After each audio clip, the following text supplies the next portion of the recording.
ಸರ್ಕಾರ ಇದ್ರೆ ಅದು ಭಾರತದ ಸರ್ಕಾರ.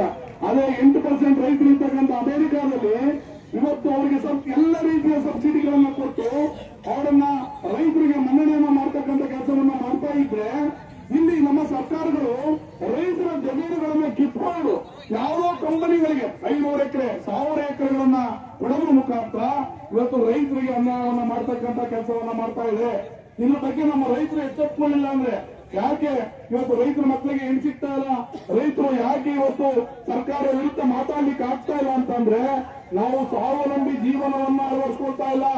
ನಾವು ಬೇರೆ ಆ ಸರ್ಕಾರದ ಯೋಜನೆಗಳಿಗೆ ನಾವು ಮಾರು ಹೋಗಿದ್ದೇವೆ. ನಾವು ಹೇಳ್ತೇವೆ, ಈ ಸರ್ಕಾರಗಳಿಗೆ ರಸಗೊಬ್ಬರಗಳನ್ನ ಕೊಡಿ ಅಂತ ಯಾರಾದ್ರೂ ರೈತರು ಅರ್ಜಿ ಹಾಕಿದ್ರು ನಿಮ್ಗೆ, ನೀವು ಯಾಕೆ ಈ ಸರ್ಕಾರಕ್ಕೆ ರಾಸಾಯನಿಕ ಗೊಬ್ಬರಗಳನ್ನ ತಂದು ಈ ಭೂಮಿಯಲ್ಲಿರ್ತಕ್ಕಂಥ ಎಲ್ಲ ಕ್ರಿಮಿಕೀಟಗಳನ್ನ ಏನ್ ನಾಶ ಮಾಡಿದ್ರಿ? ಇವತ್ತು ಇದರಿಂದ ಭೂಮಿ ಸೌಕರ್ಯವಾಗಿದೆ. ಭೂಮಿ 10 ಎಕರೆ 50 ಎಕರೆ ಮಾಡಿದ್ರು ಕೂಡ ಪ್ರಯೋಜನ ಆಗ್ತಾ ಇಲ್ಲ.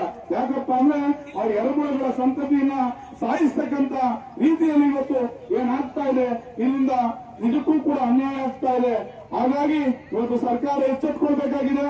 ಸರ್ಕಾರ ಈ ನಿಟ್ಟಿನಲ್ಲಿ ಹೋದ್ರೆ ಮುಂದಿನ ದಿನದಲ್ಲಿ ಈ ರೈತ ಸಂಘಟನೆಗಳು ಕೂಡ ಬಲಪಡಿಸಿಕೊಂಡು ನಾವು ಆ ಸರ್ಕಾರ ವಿರುದ್ಧವಾಗಿ ಹೋರಾಟ ಮಾಡತಕ್ಕಂಥ ಸನ್ನಿವೇಶ ನಿರ್ಮಾಣ ಆಗ್ತದೆ. ಸೊ ಹಾಗಾಗಿ ನಾನು ಇವತ್ತು ಹೇಳ್ತಾ ಇರೋದು ಸರ್ಕಾರಕ್ಕೆ ಹೇಳ್ತಾ ಇದ್ದೇನೆ, ಈ ಒಂದು ಸಂಘಟನೆಯ ಪರವಾಗಿ ನಾನು ಹೇಳ್ತಾ ಇದ್ದೇನೆ, ಇವತ್ತು ಸರ್ಕಾರಗಳು ಎಚ್ಚರಿಸಿಕೊಳ್ಳದೆ ಹೋಗಿ ಇವತ್ತು ಏನು ನೀವು ಕಂಪನಿಗಳಿಗೆ ಕೊಡ್ತಾ ಇದ್ದೀರ ಜಮೀನುಗಳನ್ನ, ಆ ಜಮೀನುಗಳನ್ನ ನಮ್ಮ ರೈತ ಮುಖಂಡರಿಗೆ ಕೊಡಿ, ನಾವು ಬೆಳೆಯನ್ನು ಬೆಳೆದು ತೋರಿಸ್ತೇವೆ ಅಂತಕ್ಕಂಥ ಮಾತನ್ನು ಹೇಳಲಿಕ್ಕೆ ಬಯಸ್ತೇನೆ ಬಂಧುಗಳೇ. ಅದೇ ರೀತಿ ಇವತ್ತು ಏನು ಅದಾನಿ ಮತ್ತು ಅದಾನಿ ಗ್ರೂಪ್ಸ್ ಇರ್ಬೋದು, ರಿಲಯನ್ಸ್ ಗ್ರೂಪ್ ಇರ್ಬೋದು, ಇವರಿಗೆಲ್ಲ ಏನು ಭೂಮಿಗಳನ್ನ ಕೊಡ್ತಾ ಇದ್ದಾರೆ, ಈ ಭೂಮಿಗಳನ್ನ ಕೊಟ್ಟು ಅವ್ರು ಏನ್ ಮಾಡ್ತಾರೆ, ಆಹಾರ ಧಾನ್ಯಗಳನ್ನ ಅವರು ಪ್ಯಾಕೆಟ್ ಮಾಡಿ ಅವ್ರದೇ ದರವನ್ನ ನಿಗದಿ ಮಾಡಿ ನೀವು ತೆಗೆದುಕೊಂಡು ತಿನ್ನುವಂತ ಪರಿಸ್ಥಿತಿ ಬರ್ತದೆ ಈ ರಾಜ್ಯದಲ್ಲಿ, ಈ ದೇಶದಲ್ಲಿ. ಹಾಗಾಗಿ ಇಂತಹ ವ್ಯವಸ್ಥೆಗೆ ನೀವೆಲ್ಲರೂ ಕೂಡ ಇವತ್ತು ಎಚ್ಚರಿಸಿಕೊಳ್ಳದೆ ಹೋದ್ರೆ ಇವತ್ತು ಯಾರು MSc BSc ಅಗ್ರಿಕಲ್ಚರ್ ಮಾಡಿರ್ತಕ್ಕಂಥ ಯೂನಿವರ್ಸಿಟಿಗಳಲ್ಲೂ ಕೂಡ ಯಾವುದೇ ಸಂಶೋಧನೆ ನಡೀತಾ ಇಲ್ಲ.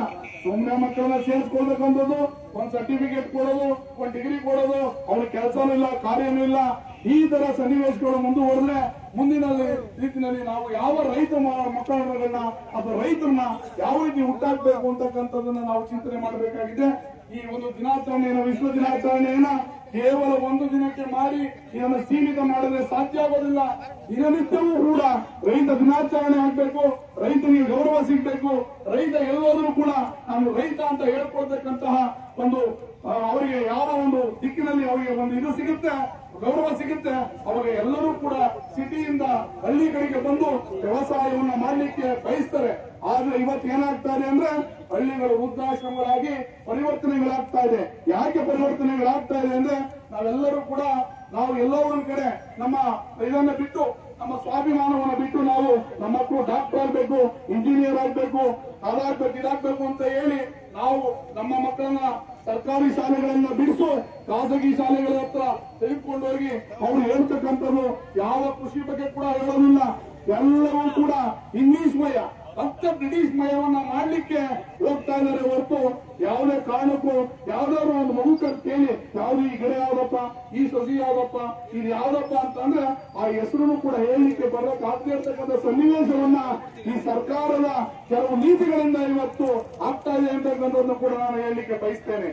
ಅದೇ ರೀತಿ ವಿಶ್ವ ದಿನಾಚರಣೆಯನ್ನ ಏನು ನಾವು ಆಚರಿಸ್ತಾ ಇದ್ದೇವೆ, ಸರ್ಕಾರಿ ರಜೆಯನ್ನು ಯಾವ್ಯಾವ್ರಿಗೂ ಕೊಡ್ತಾರೆ. ಆದ್ರೆ ಈ ಸರ್ಕಾರದಿಂದ ನಾನು ಹೇಳ್ತೇನೆ, ಕರ್ನಾಟಕ ಸರ್ಕಾರಕ್ಕೆ ಹೇಳ್ತೇನೆ, ಸರ್ಕಾರಕ್ಕೆ ಒತ್ತಾಯವನ್ನ ಈ ಸಭೆಯ ಮುಖಾಂತರ ನಾನು ಒತ್ತಾಯವನ್ನ ಮಾಡ್ತೇನೆ, ಸರ್ಕಾರಿ ರಜೆಯನ್ನು ಘೋಷಿಸಬೇಕು ಅಂತ ಹೇಳಿ ಮುಂದಿನ ದಿನದಲ್ಲಿ ನಾವು ಕೂಡ ಹೋರಾಟವನ್ನ ಮಾಡಿದ್ದೇವೆ. ಹಾಗಾಗಿ ಸರ್ಕಾರವು ಎಚ್ಚೆತ್ತುಕೊಂಡು ದಯಮಾಡಿ ರೈತರಿಗೆ ಪ್ರಾಮುಖ್ಯತೆಯನ್ನು ಕೊಡುವ ಮುಖಾಂತರ, ರೈತರನ್ನ ಸ್ವಾಗತ ಮಾಡುವ ಮುಖಾಂತರ ಸರ್ಕಾರ ವಿಶ್ವ ದಿನಾಚರಣೆಯ ದಿನದಂದು ಆ ರಜವನ್ನ, ಸರ್ಕಾರಿ ರಜೆಯನ್ನ ಘೋಷಿಸಬೇಕು ಅಂತ ಹೇಳಿ ನಾನು ಕೂಡ ಈ ಸಂದರ್ಭದಲ್ಲಿ ಒತ್ತಾಯವನ್ನ ಮಾಡುವ ಮುಖಾಂತರ, ಹಾಗೆ ಈ ಪನ್ನೂರು ಭಾಗದಲ್ಲಿ ಏನು ಹಿಂದೆ ಬೆಲ್ಲದ ಏನು ಆಲೆಮನೆಗಳನ್ನು ಇದ್ದು ಆ ಆಲೆಮನೆಗಳಲ್ಲಿದ್ದಂತ ವ್ಯವಸ್ಥೆ ಇವತ್ತು ಏನು ಸರ್ಕಾರಿ ಏನು ಸಕ್ಕರೆ ಕಾರ್ಖಾನೆಗಳು ಬಂದು ಇವತ್ತು ರೈತರ ಯಾವ ರೀತಿ ಅವರನ್ನ ಮಾಡ್ತಾ ಇದೆ ಅಂತಕ್ಕಂಥದ್ದು ನಿಮ್ಗೆಲ್ಲ ಗೊತ್ತಿದೆ.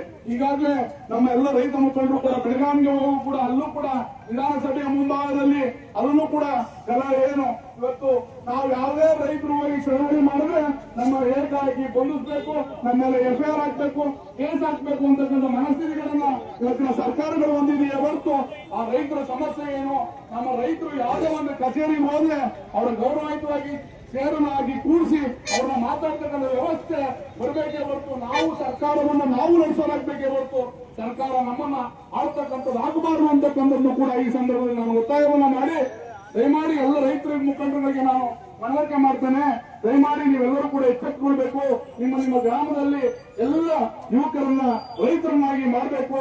ರೈತರನ್ನಾಗಿ ಮಾಡಿ ಅವರಿಗೆ ಒಳ್ಳೆ ಉತ್ತಮವಾದ ಬೆಳೆಗಳನ್ನ ಸಿಗಬೇಕಾದ್ರೆ ನೀವು ಬೆಳೆದಂತ ಬೆಳೆಗಳನ್ನ ಮತ್ತೊಂದು ಉತ್ಪನ್ನವನ್ನಾಗಿ ಮಾಡಿ ನೇರವಾಗಿ ಗ್ರಾಹಕರಿಗೆ ತಲುಪಿಸ್ತಕ್ಕಂಥ ಕೆಲಸವನ್ನ ನೀವು ಮಾಡಬೇಕಾಗಿದೆ.